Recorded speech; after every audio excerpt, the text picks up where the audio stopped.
Right, so yeah, we'll be getting Rory in a minute. He's just having a bit of an issue with his emails. Yeah, we should be good now.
Hello.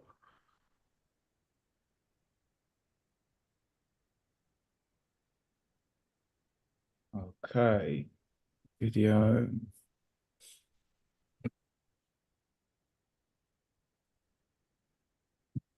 Can you hear me okay, mate? Ah, there we go. Yeah, Yeah, they're on. perfect. Perfect. Got there in the end. Right, Uh, technology. Right. How you doing anyway? You okay? Good, thank you. Yourself? Yeah, I'm good, thanks. I'm good. Right, let's jump right into it. So, for anybody just tuning in, I am joined today by Combat Fight Series CEO Rory Crawford. So, we're going to talk about sort of CFS, its growth, and just what's to come, basically. So, jump right into it for you. So, CFS had its first show back in 2019. Um, just sort of yeah, and it's gone from strength to strength since then. But what was behind the decision to start TFS? Yeah, for me, it was when I stopped competing, really. I had a little bit of a void there. Obviously, I was training and competing full time, so I had a lot of time on my hands. And I think it's something I was always interested in. I'd always been interested how shows run when I was competing on them. So I think it was something I was always going to test out. I didn't think that it would get me to where it is now, if I'm being honest. But yeah, we took the first show on back in, I think it was 2019, like you said, or 2018, just towards the end of then, and it just pretty much snowballed. I thought, right, I got the same sort of buzz out of the promoting that I did when I was fighting. So yeah, I stuck with it, and the rest is history, really. Yeah. Did you think it was possible to get that buzz from anything other than fighting? Not really. It's a different sort of buzz and adrenaline. It's obviously completely different from fighting, but I'll get that sort of. when I match a fight and it goes through and the fight sort of met its expectations, that gives me a similar sort of buzz and got the same sort of passion for promoting as I did when I was fighting. So I just thought, right, well, this is something that I can be in for the long run. Then, I had to test it out, obviously, with the first few shows because it's not an easy industry to be in. Yeah, There's a lot to it, but yeah, I loved it really, and I still do. So that's the reason I think we are where we are. yeah. Was it an eye-opening experience at the beginning? Um, yeah, yeah, I would say. I mean, they're not easy shows. Other promoters will tell you the same thing. They're not easy. There's a lot that can go wrong. And I said this the other day. You've got to be a bit of a problem solver, really, as a promoter, because there's problems all the time. Some shows run smoother than others, obviously, but yes, it was an eye opener. But I know I knew what I let myself in for. A few of my friends were promoters and sort of gave me a little bit of background on what to expect. So I knew a little bit, but yeah, you need to get in there and do it and experience it, I think, to really understand what it's about. Yeah, yeah, definitely. So I mean, it's still a promotion in its infancy in a way. It's only just coming up to sort of 5 years of being active. How happy are you with the growth of CFS in that time? Yeah, I mean, I'm pleased with it, and I'm sort of proud of what I've done, but I'm never happy, and that's just me as a person. I think that keeps me motivated. So we can do a show, someone can tell me how great the show was, but I'll always find something that wasn't, So I don't see that as a bad thing. Like I said, it keeps me motivated. So yeah, proud and happy to a certain extent, I suppose, but there's always more to come, I think, and you can always do a little bit better and add to it. So, like I said, it's still fairly young. I mean, I think we're sort of 20, 21 shows in now. So we've crammed in a lot for that space of time, but Hmm. consider myself young still as a promotion, and there's a lot more to come. Yeah, and I think that's just the fighter in you, isn't it? You say you're not always, you're never going to be 100% happy with it. You hear fighters all the time saying they're never going to be 100% happy with the performance, no matter how good they looked or how good it went, things like that. So, is that just something you've taken from your fight career? Yeah, I mean, exactly as what you just said there. Even when I was fighting, I could have won in the first round. I'd still not be happy. There'd be something that I could find. So I think, yeah, that's probably a competitive sort of nature. But yeah, I think I've always been like that, even when I was a kid, really. But I know, a lot of fighters are the same. They're never really happy with their performance, and obviously, I coach a lot of fighters, and sometimes I, tell them how well they've done, and they'll always find something. So, yeah, it might be a fighter thing. Yeah. Yeah. So you've got some big plans for this year with CFS. Obviously you've got the Hitman Fight League versus CFS second show of that on April the 13th. How much are you looking forward to that show? Oh, it's going to be great. I mean, the first one was a tester really to see if we could do it. We was the first show to collaborate under Thai boxing and K1 that I know of, to go head to head with another show, and yeah, it just worked. Something clicked, and we all bring different things to the table, and we managed to put on a great show. November, so we decided to go again. I mean, April. I mean, we haven't released everything yet, but it's going to be a massive show again. Yeah, and it's like you say, you don't see anything like this in the UK, especially. So to be able to bring two of sort of the bigger promotions in the fields together is a great thing. How did the collaboration come about? Obviously, I know the guys through the years of just competing myself, really. I mean, I know Simon Jays very well. I know his son Evan. We also train at the same gym when I was competing. And then Andy and Liam obviously been around the sport for years and years and sort of knew of each other. So really, it was Simon I had the close connection with. I've known him for a long time. And yeah, it just started with a chat really and swinging a few ideas, and a WhatsApp group was made. And before you know it, we're slinging back and forth ideas, and the excitement starts to build up, and that's where it started really, and it got us to a great show in November. Yeah, was it kind of one of them things where the idea gets put out and you're not really expecting anything to happen, and then all of a sudden it's just sort of happening? Well, you don't. I mean, everyone's a different character, so you don't know if it's going to work. people, you've all got your different opinions, but we all share something in common, which is the most important thing, in my opinion, which is just passion and wanting to see the sport grow. With those things, you can work around a few disagreements, and everyone's got their own opinions on different things and matters, but we're all really passionate and we all want to see the sport grow. So that for us was the main thing. Yeah. Obviously, Hitman Fight League, they've had their Road to One shows, and obviously through Liam, they've been working with one the last sort of few months and things like that. Is that something you're hoping CFS can go down the route of in the future? I think I'm just concentrating on us at the moment. Anything like that in the future, if it was to happen, great. But those guys are doing great at the moment with what they're doing, and I think I'm just concentrating on the show more than anything. Yeah. How much of a test is it for your guys on who fight on your shows to go up against the guys on that they've got on their roster?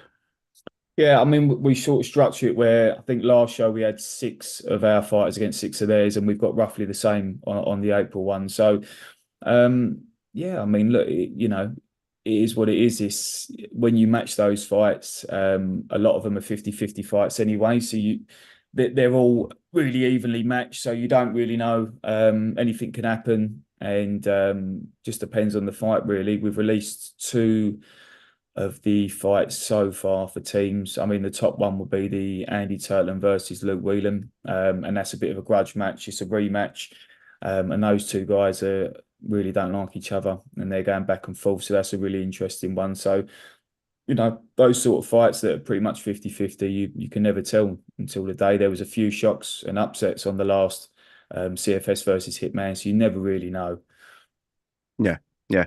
So another thing I noticed on CFS's page on Instagram, obviously the announcement of the UK versus Thailand in Muay Thai and then UK versus Holland in kickboxing that are going to be happening this year. How are the plans for those shows going? Yeah, good, good. I mean, we're going to use Mike's gym for Holland, which, in my opinion, are the best kickboxing gym, for sure. So yeah, we've got that set up for September, which will be at the Bournemouth O2 Academy. So we're looking at about 5 or 6 UK against obviously the same for Holland. And we've got a few of them matchups in place already. And the same for Thailand. We've got that booked for November. So yeah, we've sort of got a rough idea of who we want and who's going to fight. So all will be released in due time. Yeah. Obviously, those two countries, they're very well known for Muay Thai and kickboxing respectively.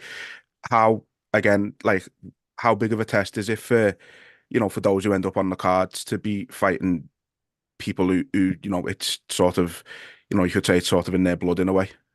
Well, I mean, how badly do you want it as a fighter, really? So if you want to test yourself, then you've got to go up against these sort of people. So I think the actual reverse of that, really, we've had a lot of people jumping out and asking for the opportunities, which is great to see. I love it when fighters want to test themselves and put themselves forward. So yeah, we had really good response from those two cards. But yeah, I mean, especially a lot of the guys in the UK, there's some real talent at the moment, and I'd put them up there in the same level as some of the ties at the moment. If you look at UK Thai boxing at the moment, it's absolutely thriving. Mm. And if you look at some of the results we're getting on one championship, the UK guys are doing great at the moment. So yeah, I feel like it's the right time to do it. I don't think we've had a UK versus Thailand for a long time, so it was a good time to do. Yeah. I mean, I think just combat sport in the UK in general, I think is thriving at the moment. I think it's probably in the best place it's ever been. So, for you to be able to put on a show, to put on two shows of that magnitude and that sort of importance, I think is just going to do wonders for the scene. Yeah, definitely. I mean, you've hit the nail on the head. It's UK scene in general and combat sports. I just think it's just evolving all the time. It's getting better and better. For the UK guys, you're seeing more people in the gyms, more shows going on. So it's thriving at the moment. So I think now, it's a good time to put it to the test and put these sort of shows on. Yeah. When you're sort of, matching and putting on these shows, what are some of the biggest sort of challenges you've had to overcome in since you've been doing it? Um, what about challenges? I mean, if you look at, I mean, a lot of the sort of top guys will be signed to one championship now, so it makes you work a little bit harder, I think, in trying to bring up the next, big thing to come out the UK. So it makes you work a little bit harder, but I don't see that as a bad thing.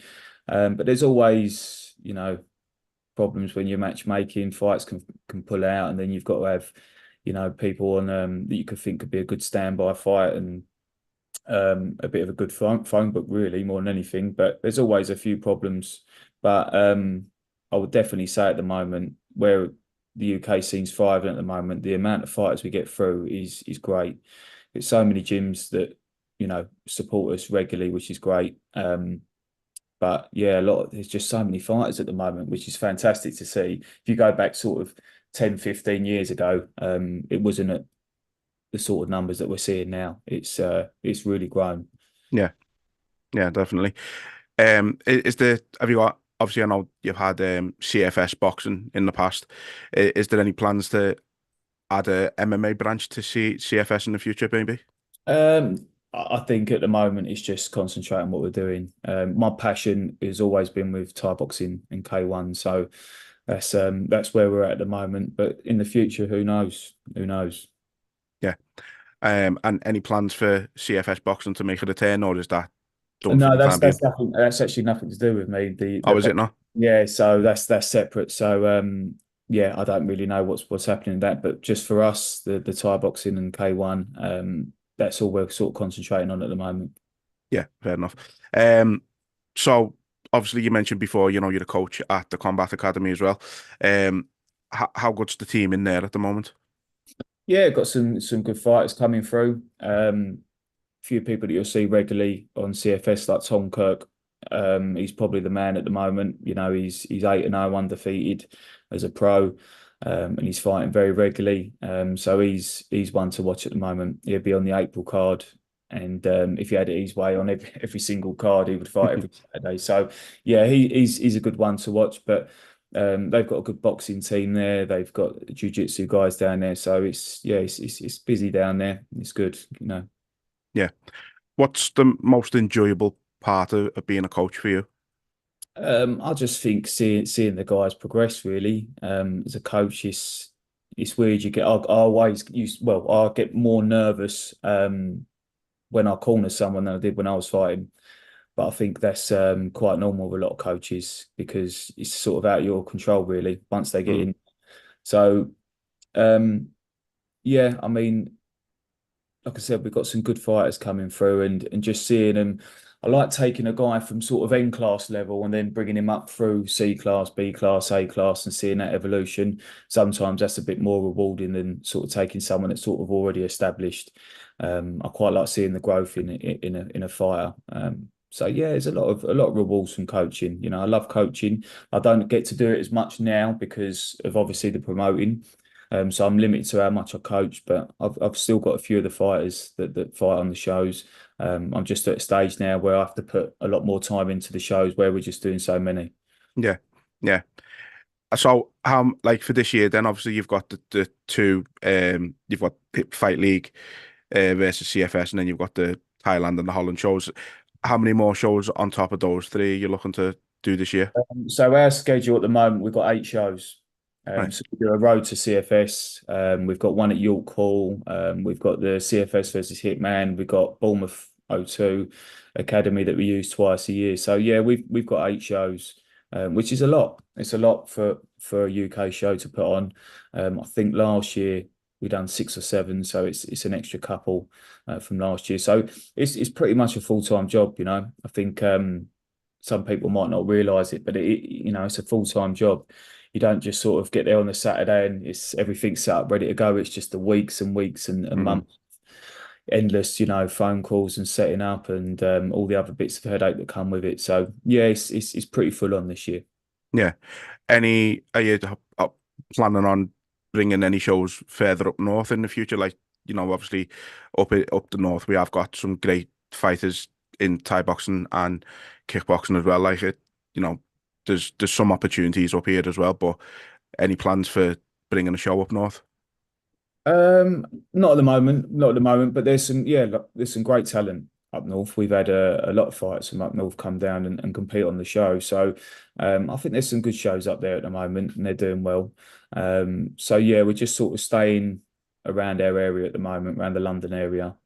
Yeah, no, sounds good. But that was everything I had for you. Just wanted to end with sort of what your sort of hopes are for the year with CFS. What you know, if you look back in December, what would constitute a successful year for you?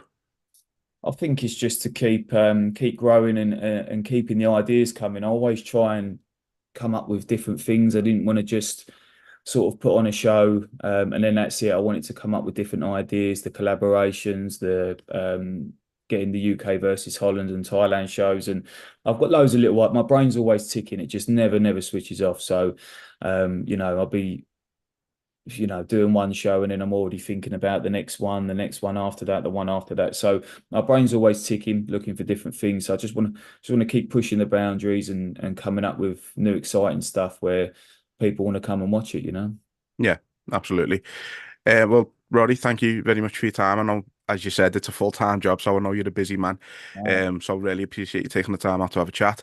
And I wish you and CFS nothing but success. thank you very much. It's been a pleasure. Thank you, mate.